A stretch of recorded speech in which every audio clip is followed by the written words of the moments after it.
Bonjour et bienvenue. Imaginez-vous sur Reddit au printemps 2016. Vous naviguez sur des forums sans lien les uns avec les autres. Et soudain, vous tombez sur un commentaire étrange.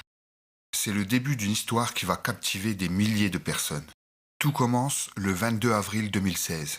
Un utilisateur au pseudonyme énigmatique, Nine Mother Nine Horse Nine Eyes Nine, que j'appellerai Nine Mother, se met à publier des fragments d'une histoire, qu'il poste en réponse à des commentaires dans des fils de discussion totalement aléatoires.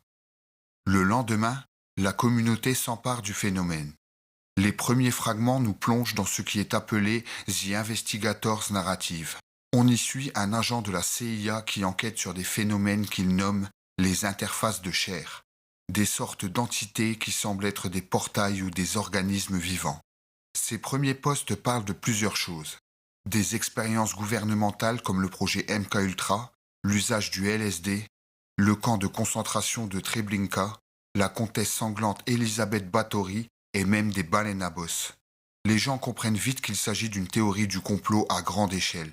Les postes se passent dans différentes chronologies avec des personnages différents. L'histoire que certains appellent la série Interface se divise en plusieurs récits interconnectés.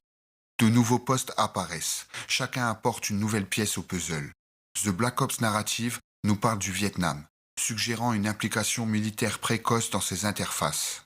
The CIA Research Narrative confirme que des agences gouvernementales mènent des expériences sur ces interfaces, et qu'ils utilisent parfois des enfants comme sujets car ils survivraient mieux au voyage à travers ces portails.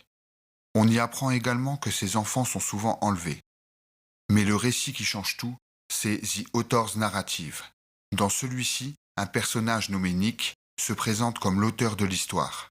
Il parle de son alcoolisme, de sa dépression, de son séjour en maison de désintoxication et de ses souvenirs d'enfance. Il dit qu'il se souvient d'une créature monstrueuse qui s'occupait de lui pendant un été. Cette mise en abîme brouille les pistes. Est-ce une fiction ou est-ce qu'il croit vraiment à ce qu'il raconte?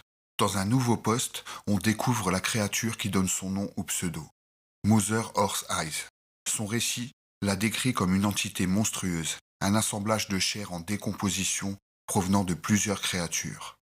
Dans les posts de Nick enfant, il décrit sa terreur face à cette créature aux doigts de crabe et au visage composé de morceaux d'animaux, qui le force à avaler un liquide violet.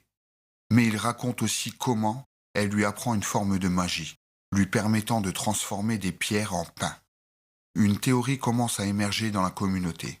Mother Horse Eyes serait elle-même une des interfaces de chair décrites précédemment. Les gens pensent ça parce qu'elle s'occupe d'enfants qui lui sont livrés par des personnages non identifiés, ce qui correspond aux enlèvements décrits dans les récits du chercheur de la CIA. Elle leur administre un médicament hallucinogène, peut-être le LSD. Une musique de flûte mystérieuse semble capable de la réassembler, une musique qui ressemble à celle entendue de l'autre côté des interfaces de chair. Les publications continuent jusqu'au 17 juillet 2016. L'univers s'étend de manière exponentielle avec de nouveaux récits qui apparaissent dans le désordre, complétant cet immense puzzle. Des récits historiques nous transportent pendant la Seconde Guerre mondiale. Ben's Narrative nous projette dans un futur proche post-apocalyptique où une intelligence artificielle a pris le contrôle et où l'humanité vit dans une réalité virtuelle.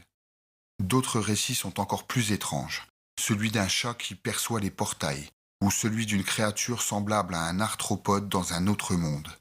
Tous ces posts, écrits dans des styles différents, se répondent et s'entrecroisent, créant un lore complexe et plutôt cohérent.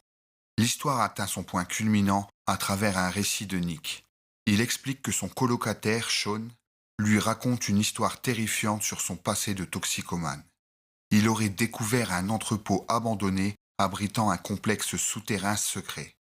En forçant les portes blindées, il serait descendu de plus en plus profondément, trouvant des pièces remplies de cages contenant des ossements d'enfants. Sa dernière découverte fut une caverne dont les murs étaient entièrement recouverts de restes humains fusionnés. Pour Nick, cette histoire est une révélation. Il est convaincu que cet endroit est réel et que c'est là qu'il trouvera des réponses. Il décide de s'y rendre. Le dernier poste est un long texte angoissant où Nick pénètre dans l'entrepôt. Il descend dans les tunnels et atteint la caverne d'os. Arrivé là, il sent une odeur familière de petits gâteaux au sucre. Un souvenir directement lié à Mother Horse Eyes. Il comprend qu'elle ou quelque chose l'attend au bout du tunnel. Il décide d'avancer, acceptant son destin pour enfin obtenir une résolution. À ce moment, le texte bascule du point de vue d'un enfant, probablement Nick jeune. Il attend quelqu'un. On frappe à la porte. Il ouvre et avance dans la lumière. Le récit se conclut par les mots « The End ». Et c'est comme ça que, aussi soudainement qu'elle avait commencé, l'histoire de Nine Mother s'est achevée, laissant les lecteurs avec un final à la fois poétique et terriblement ambigu. J'espère que cette histoire vous a plu. C'est ma première vidéo, donc n'hésitez pas à laisser vos avis et suggestions en commentaire. J'espère vous retrouver bientôt. En attendant, je vous dis au revoir et portez-vous bien.